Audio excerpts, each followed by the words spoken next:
mwa kino gihugu hari igihe umuntu yari muto umengo nta kibanza afise. Umupangayi rero afatwa nk'umuntu muto, afatwa nk'uko umengo n'amateka mukingira. Uburenganzira bw'umuntu nibwubahirizwe cyane cyane kuronka aho umuntu akika umusaya. Uti kubera iki? Eraba mwa kino gihugu mu bisagara dufatire nk'ngaye Bujumbura 70% barapanze. None gayero agataka abantu nk'abo mwumva katagiye kubahirizwa kwera. Umuntu arashobora kuvyuka afise inzu yiwe kubera peut-être afise ikibazo kinakiriya, ukaza wumva inzu yayikuye ku 500,000 yashize ku miliyoni zibiri. Wafurije kugira ngo tuzi akakubwira wewe ngo amafaranga yatagaciye. Ivyo nivyo mugabo birafise urutonde rigomba gukurikiza. Ubwo rutonde nago ntawe uri mu marushira hatari leta. Kwebwe twagize plaidoyer n'abandi barabivuga, harateba haraja itegeko ryashizwe mu kwezi kw'indwi mu 2024 itegeko ry'umukuru w'igihugu decret. Iryo tegeko igitangaje burya n'amafaranga barayashiramwo kuva rigiyeho burya arababegetiza amafaranga yo tumugo rugo rufunctiona. N'urwego rujejwe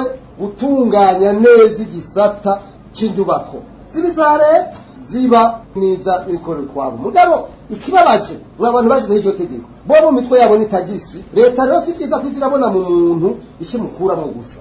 Oya nibazira beta boro yuko amerewe neza. Yabandi bantu rero bavyishe bagishibije n'abantu bitabona abakomisiyoneri. Umukomisiyoneri ashobora kuvugana n'umuntu mwene inzu agaca amubwira ati inzu yanje jerekereka 500. Mugabo agaca agenda kuduza kugira ngo bazace bumvika bagaca bagira amashandaje ku mugongo w'umupangayi. Ivyo rero leta igomba gushiraho uburyo bwose abantu b'abakomisiyoneri bagabanuka. Leta igomba gutuma habaho urwego ruhuriwemwo n'imigwi 3 y'abantu. No kuvuga bene amazu abasarukira leta hamwe bajye bapanze kugira ngo agate akamwe n'abandi kubahiriza.